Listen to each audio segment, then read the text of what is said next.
If humans are naturally drawn to learning, why doesn't everyone enjoy school?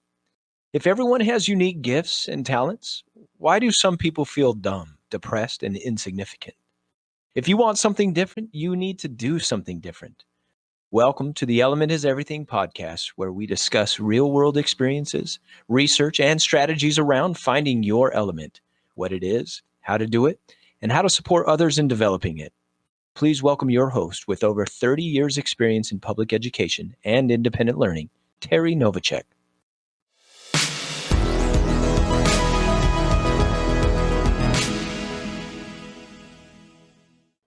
Imagine working and learning where you feel safe, comfortable, and inspired. Having the freedom, the insight, and the courage to design a place to do your best learning and work.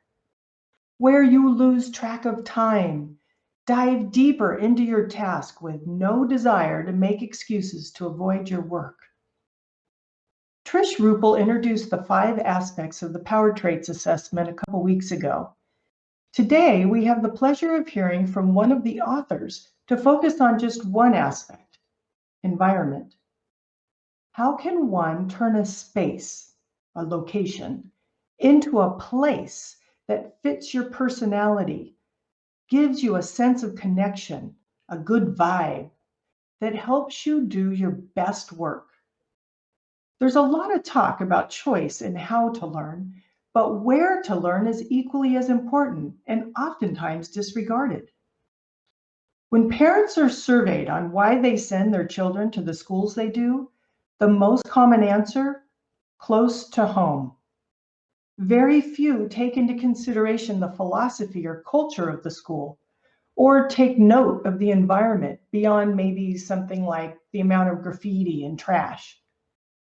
We just assume school is the best learning environment for our children.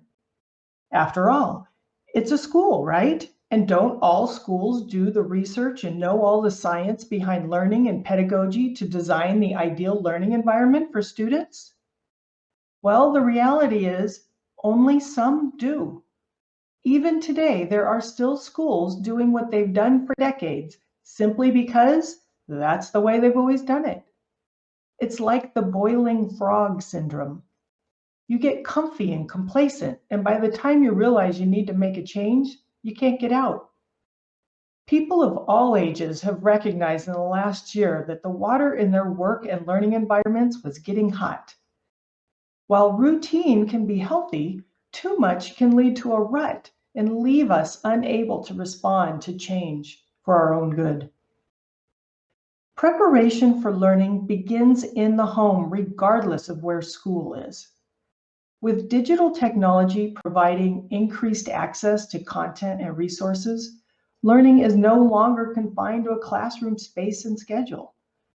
And with technology reducing the number of jobs that rely on passive participation, passive learners are no longer prepared to navigate the new world.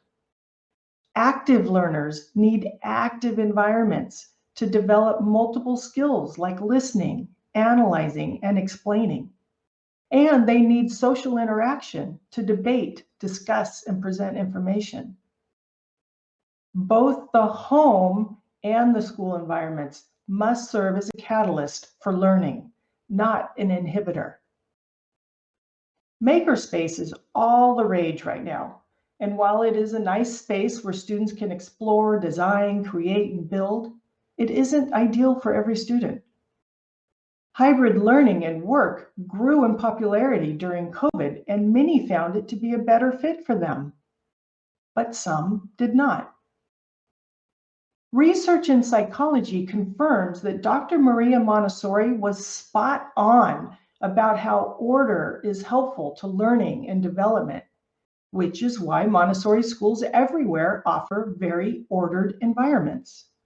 However, Montessori education is not for everyone. Rudolf Steiner, who developed Waldorf education, again an educational philosophy with scientific backing, believed in a sensory-rich environment with play-based activities to encourage the young child to investigate the natural world explore social relationships, and expand their imaginative capacities, where children can find the joy in learning and experience the richness of unhurried and creative learning rather than early specialized academics. While that just sounds so grand to some, again, Waldorf is not for everyone. Bottom line, humans are not robots. And while we are social beings, we are very much individuals with different strengths, likes, dislikes, and emotions. Let's just say we're a bit complicated. And that is why any school that says they can meet every child's needs is just kidding themselves. And that is why charter schools are a good thing, so that there are options available to meet the needs and demand of a wide array of learners. So, speaking of charter schools, the charter schools of Element Education have enjoyed a relationship with the authors of the book Discover Your Child's Learning Style and the founders of the Learning Success Institute since 2002. Mariaemma Willis and Victoria Kindle Hodson, this dynamite duo, began their work together in the late 80s and developed the Power Traits Assessment. While the original assessment was on paper for obvious reasons, it is now offered online and provides a deep understanding into the aspects of your personality that make you unique, make you who you are. What can one do with that information? Well, you can learn how to get along with others. You can feel good about yourself by knowing and celebrating your strengths. You can learn better. You can plan your life better, choose a better partner, choose your work better. Mariaemma and Victoria have written a plethora of resources supporting personalized learning in the last couple decades. And the Learning Success Institute continues to offer coaching in parenting and education. So let's see what Mariaemma has to say about turning a space into a place. Thank you so much for your time today. I'm so excited to talk to you about the Power Traits Assessment and especially that section around environment. And I think that is probably my top 5 things that I like about this assessment is that it does include the environment. I feel like that is so important and it gets overlooked so often. First of all, thank you, Terri, for having me. I'm very excited to be here. Definitely, the environment is very important and it's so taken for granted, rarely even talked about. So in our assessment, that part, there are 5 parts. We look at disposition, modality, interests, talents, and then the environment. And in the environment section, we check on sound, body position, temperature, food, color, time, like time of day, the lighting, and even interaction, like how many people are in the room, or are you by yourself, or working with somebody else, that kind of thing. So even though it's taken for granted, it can be very powerful, and sometimes just a little thing can make a big difference. I remember one time a parent called to ask me some questions and said that she had that her child had taken the self-portrait, and in the environment section in the color, she found out that she hated the color white. Oh, wow. You know, I mean, it doesn't say what color do you hate, but it's like it asks for your favorite color and your least favorite color. And so her mother said, oh my gosh. I mean, like she knew, you know, you usually know like what colors your kids like or don't like. Right. But she had never thought of it in terms of like for learning, applying that information for learning. And she said, so she would do her homework on this table that was a white table. And she just took forever and squirmed around and blah, blah, blah, you know, and just never got her stuff done. And so right away, that just sort of a light bulb went off and she thought, oh my gosh, let's try changing it. And she put her favorite color, like a cloth on it that was her favorite color. And all of a sudden it was fine. And she was like just doing her homework and she wasn't squirming. And Wow. it's not always that simple, but I'm using that as an example to show that it actually can be sometimes just a little change, can make a huge difference. Well, I think of, school districts that spend tons of money, trying to understand the science behind color, and they find out, blue or tan will keep the kids mellow, or use the primary colors for this grade and all of that. And while the science may support that for a majority of the students, it doesn't mean everybody's going to respond that way to it, and others can have the opposite. Right. And so there are general things about color, like, for example, pink. In fact, they remember when they used to talk about putting pink in jail cells because it calmed people. Oh, that's right. Yes. So there are some general things about some colors. Colors do affect your moods, obviously. Some colors make you more depressed or sad in general, and some make you hyper. And, they say if you have red in the dining room, people eat more, that kind of thing. Oh, wow. So there are some general sort of rules about color. And yet, like you said, there are also these individual preferences. So somebody might love orange and somebody else might just, like, I have a hard time with certain orangey colors. Like, remember when all carpets were that orange shag? And it was like, oh my gosh. The burnt orange and avocado green. Yeah, right. And for some people, it wouldn't make any difference. Like, I didn't like those colors, but I could still sit there and do my work, whether it was schoolwork or whatever kind of work. But for some people, color makes a huge difference. Just like all of the other things about environment. For one person, sound might not be a big deal. You could be by yourself and have it totally quiet, or there could be lots of people in the room talking. It wouldn't matter at all. And you could still do your stuff. And for somebody else, again, it would make a huge difference.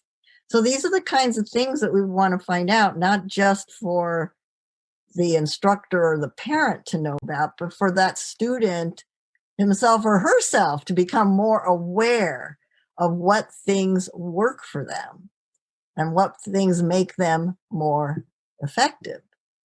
Right. So back to color, you can't just paint, what are you going to do? Paint the classroom in stripes so that, or at home, you can't do that either. But if someone is really affected by color, if they have their own room, of course, that's something that you can do. They can paint it, or you can't always paint either because you might be renting. So a little rug in that color, or the bedspread can be that color if you're in your bedroom, or even just pens, notebooks, things like that, a cloth over the table or the desk that makes it be more inviting. The idea is that whatever puts you in a more positive frame of mind and keeps you focused will help you to study and learn better. Sure. Well, like you said, the self-awareness, when I think you mentioned noise, and there's some that need quiet, and then there's some that like the background noise. I'm one that the answer is it depends. There's some things I'm working on that I actually can focus better when I've got the background noise. And then there's other things, if I had background noise, I wouldn't be able to get through it. So. Right. And that is the case for a lot of people. And music is another type of sound. Some people do great with music, and the type of music too. So if it's like if I'm writing something, writing an article or working, doing real work for my work, I can't have like real fast-paced music, whether it's classical or any other kind. It's like it just makes me all jittery and I can't concentrate. But if I'm vacuuming or something like that, then that high energizing music helps me to just get going and, get that type of work done. So again, it's very much about self-awareness. And we, as the coaches, parents, we call them coaches, parents and teachers coaching their kids to learn more about themselves and what works for them.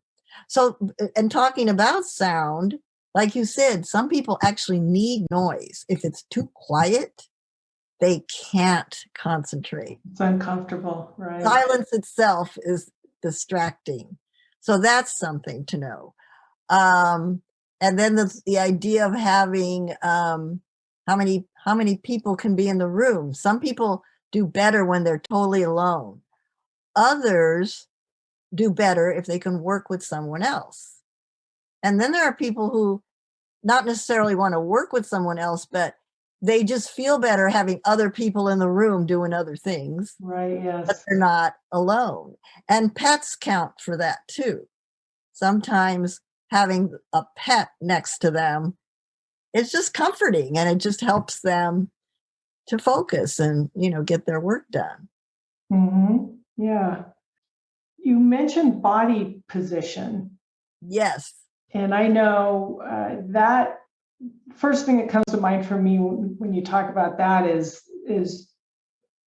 learners that have been diagnosed with ADHD and are told, sit still, sit up straight, sit at this desk, stay there for the 90 minutes of this lesson or whatever it is. What are your thoughts on that? Yeah, so and you don't have to have a diagnosis of ADHD or any of that, but there are people that sitting at a desk is not the best way for them to work. And so we've got lying on the floor, we've got beanbag chairs. For people that need a little movement, there are the exercise balls. They're selling those now for classrooms. There are a lot of classrooms that have them. I forgot what they have. I think they have a particular name for the ones that are in the classrooms, but they're some of them are even on wheels. And yeah, so we have some in our yeah, you have some. So the kids sit on them, or adults, because a lot of adults need them too. And they can just wiggle a little bit back and forth. There's just enough movement that keeps them to be able to sit there and focus.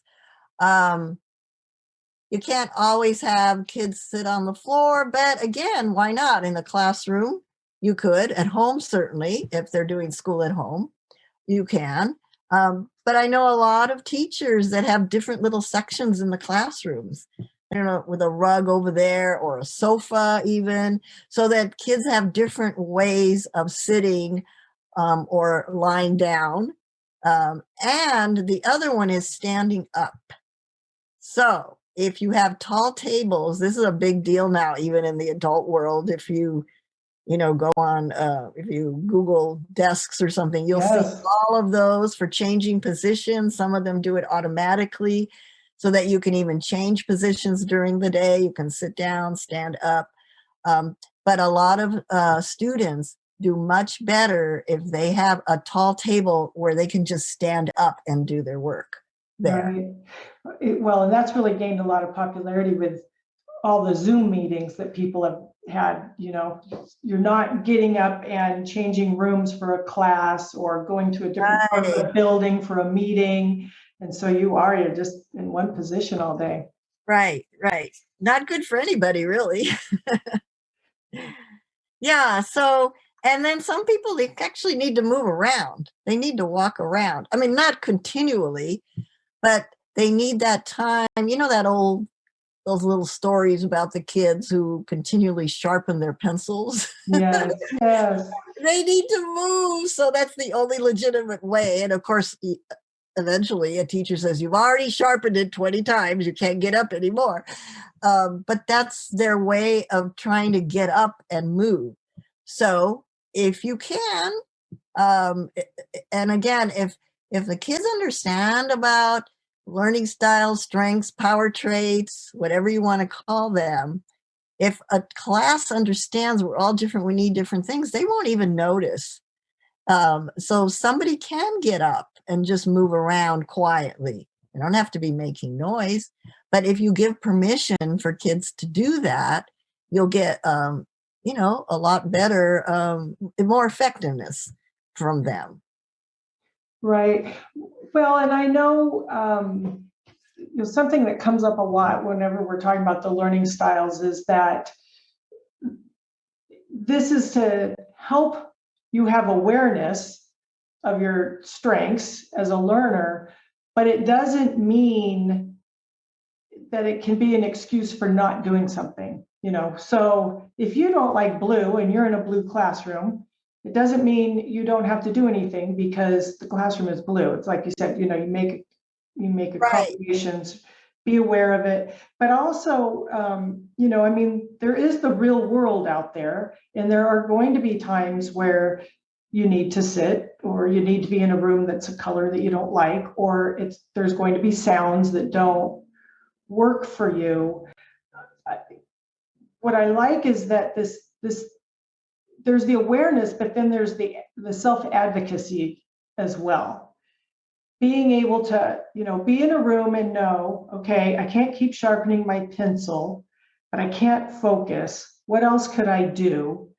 And in recognizing it's not appropriate for me to do anything that's going to mess up the environment for everybody else, why don't I talk to the teacher about this and we can come to an agreement? Right, definitely. So there's that aspect, or even at work, once you're an adult, that you would talk about those things. So there's sort of two sides to it. It's, let me talk to somebody. Maybe I can wear earplugs, or listen to my lesson with earphones, or sit in that corner over there because I need to be away. Maybe even have a little, some classrooms have some carols, the little, sort of like a little, the study carol, study carol, so they can't see anything. So all of that is good stuff, and that can be applied on the job too, in your office, or some of those places that are all open, just with the little dividers, that you could set something up for yourself. Talk to your boss or whoever. So if it's too noisy and you're at work and you need to concentrate, you can do your own thing of using your own earplugs, or your, noise canceling earphones, or something like that. The room's blue, you can't stand it. Okay, put a picture frame and a plant. So it's talking about it and seeing what you might be able to change. But on the other hand, if you can't change much or can't change anything, then what can you do for yourself? Can you wear your favorite color to offset the the color on the wall? Can you put a picture there so that it hides more of that color that you don't like? Those kinds of things. So you see, there's the two aspects to it. Right, yes. Advocating for yourself by asking, and at the same time, having strategies for yourself when things can't be changed as much as you might like them to. Now, switching gears just a little bit on environment, what are thoughts that you have as far as creating a sensory-rich environment that encourages exploration and creativity? Well, certainly having different centers, that's not a new idea. Having different ways of learning. So again, if this is a classroom where they've talked about these kinds of things, there are different ways of learning. So we have this station over here with headphones. We have these areas over here with just lots of books. Depending on the grade or what class it is, maybe it's a math class in junior high, you might have manipulatives. for the kinesthetic people. Some students, this goes into modality a little bit, but it's also environment. If you have, if you can, for example, bounce a ball when you're memorizing something. So some kind of movement, or maybe there's a little jogger in the corner that maybe not for the younger kids. We don't want anybody to get hurt, but Right. I'm just talking about those little trampolines. Right. Yeah. So some kids would really get a lot out of being able to go there and, jump up and down a little bit, or use that movement actually while they are learning something, memorizing something especially. So does that answer? It does. And as an extension to that, the idea that, learning does not just happen in the classroom. As a parent, what are some things I can do in my home?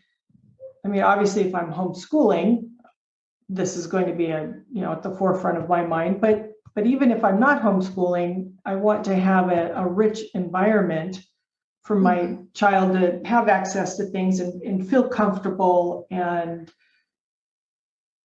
engage in learning on their own without being told, this is the learning space and this is the learning time. Yeah, so of course having a space would be great, a space that's for that student. But again, the space would have to be whatever works best for that student. So maybe there's not a desk there. Maybe it is a beanbag chair, but maybe you have file boxes or something that they can keep their stuff in.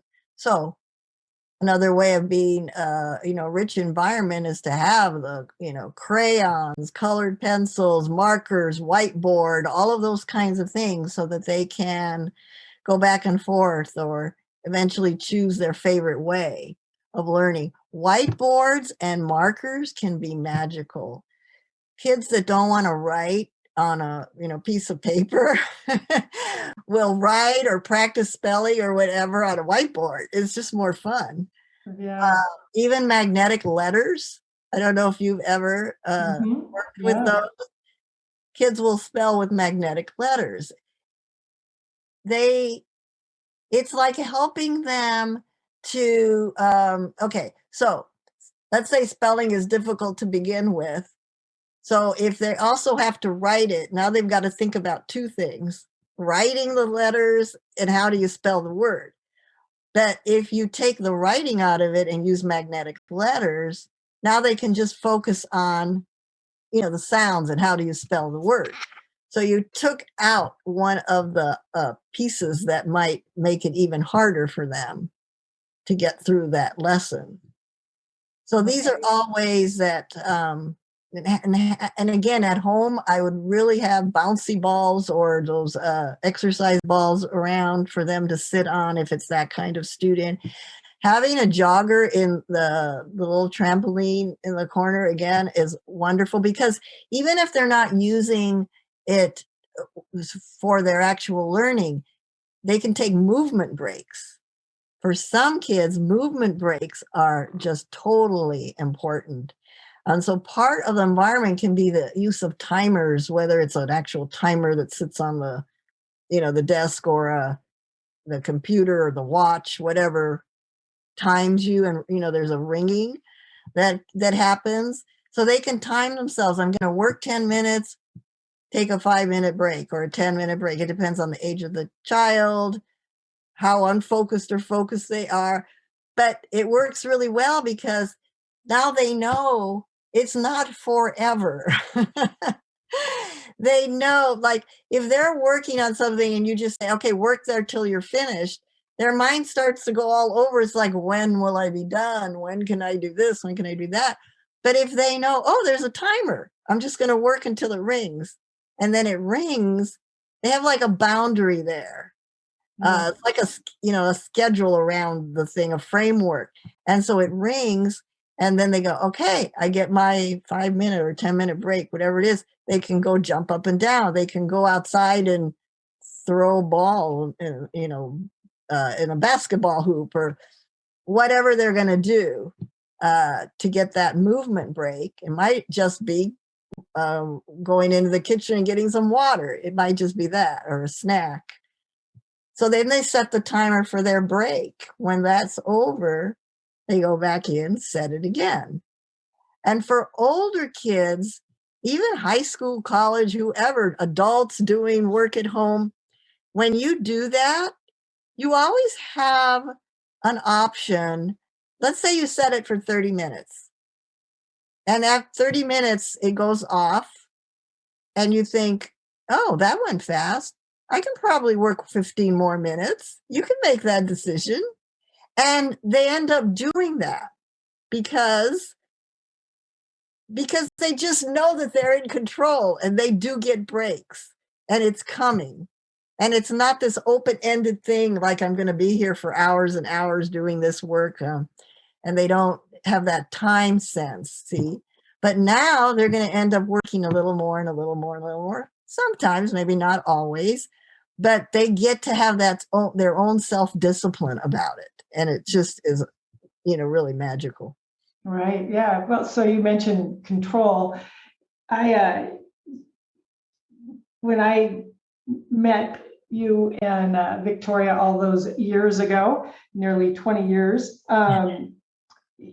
a game changer for me in the education of my kids was your idea about take the pressure off.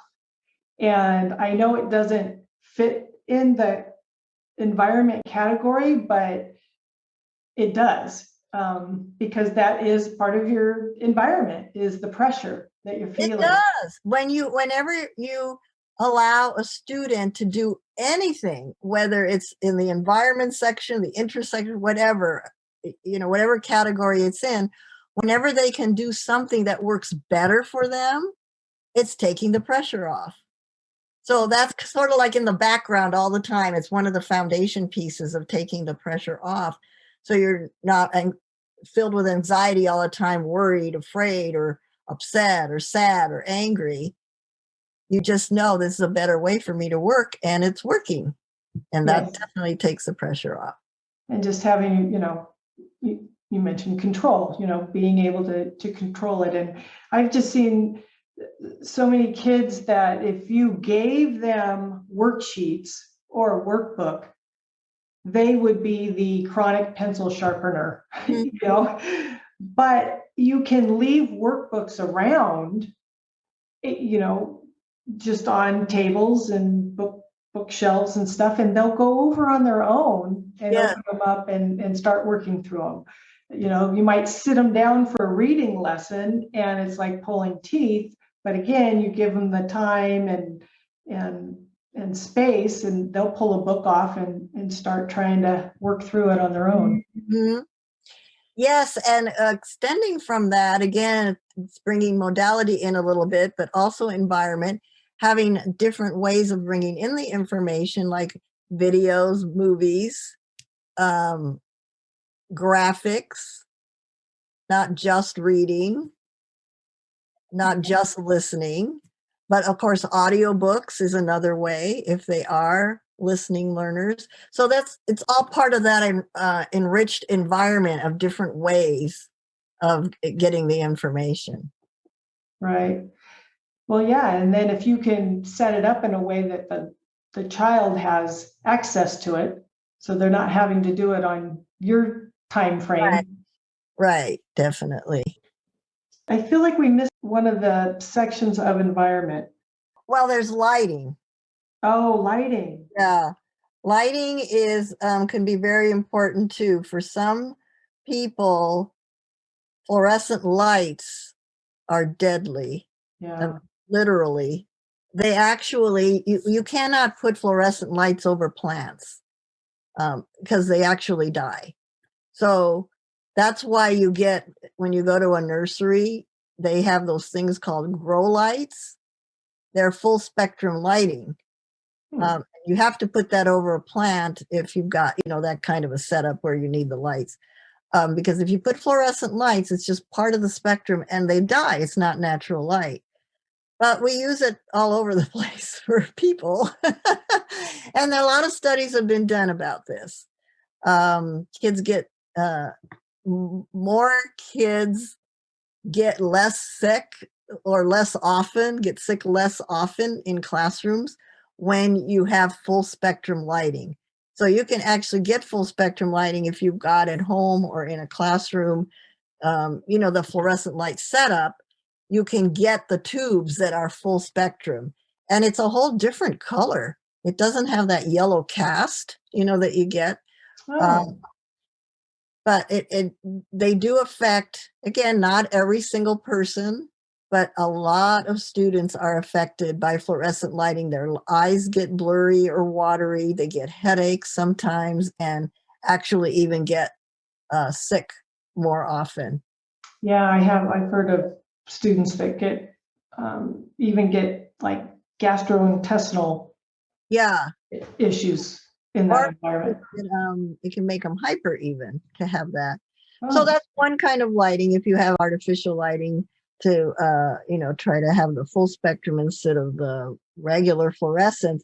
But then there's also window, lights like natural light from outside, and some people do much better with that. And I know that some teachers look at that and they make a point of having students who really do better with the natural light to move them more where the wind next to the windows. Right. Yeah. So they get that. So that's lighting. We do have food. It does take calories to learn. And some people really kind of need snacks. Of course, we're talking about good snacks, not like Twinkies or something. Right. An apple or nuts, things like that. To have those at home, that's probably easier. But even in classrooms, I know teachers that allow kids to have their little snack bags, at their desk, and be able to kind of graze if they need that. And one thing about this is that sometimes teachers and parents say, well, if I do it for one kid, I have to do it for everybody. Well, first of all, so what? If it works for everybody, yes.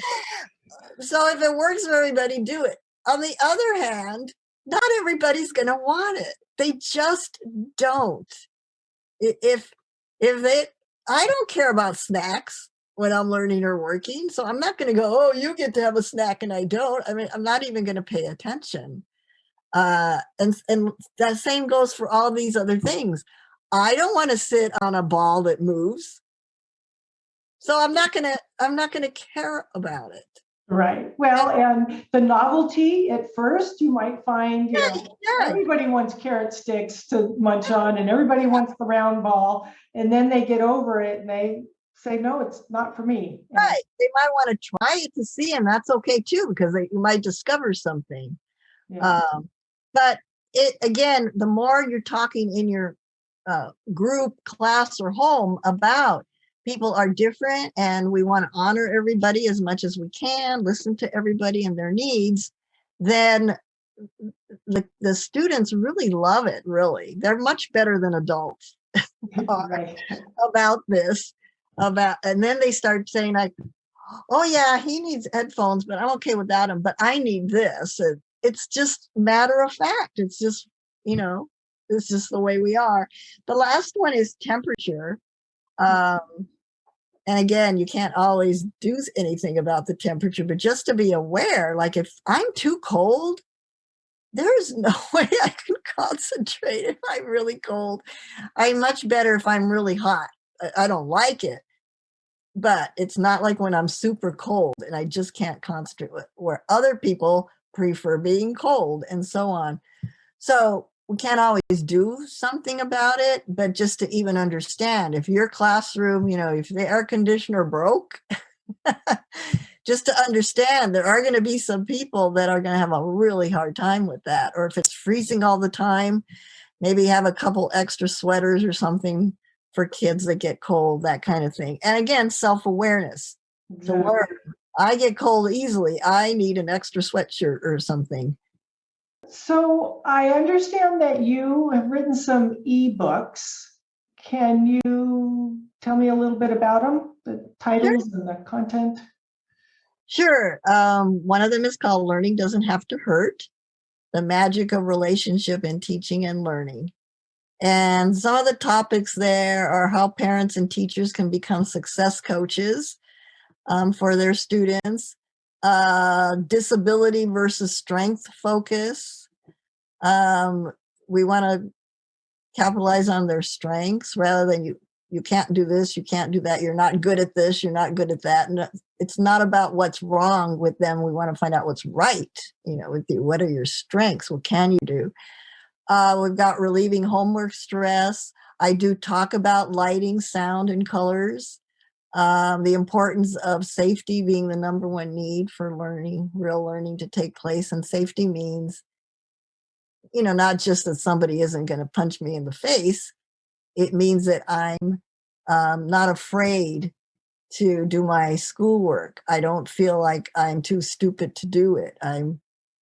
Nobody's going to scold me if I don't understand this. So it's safety in learning. Oh, that's great. Yeah. I trust the person, the teacher, my classmates, yeah. Yeah, right. And celebrating our children and ourselves. So those are some of the topics there. The other one is what to do when they don't get it, simple teaching techniques that work like magic. And in this one, I have a whole section on reading and spelling and how to teach it to students who have difficulty with that. A whole section on comprehension and written expression, another one on math and memory. And then I also talk about the idea of learning disabilities, dyslexia. What does all that really mean? And is it just a matter of looking at people's strengths, and changing our mindset about that? Right. Disabilities versus differences. Yes, yes. I agree. All right. Well, thank you very much. Great. Thanks so much, Terri. We all know you don't have to be a gardening expert to know that when a plant is not doing well, you need to change something in the environment. It's the same for humans. A link to the Power Traits Assessment can be found in our show notes. And when you access it through our site, you receive a discount. Consider having multiple members of the household or workplace complete it. It's a valuable tool for not only knowing yourself, but understanding others as well for better parenting, communication, relationships, and learning. You can find the other resources Mariaemma mentioned on her website at schoolathomemadeeasier.com. Families enrolled in element schools have access to all these resources for free through their educational facilitator. Take time this week to evaluate your environment, where you live, where you work, where you learn. Consider the colors, the furniture, the lighting, the sounds, and even the temperature. In what ways can you turn the space into your own place, a place to operate in your element?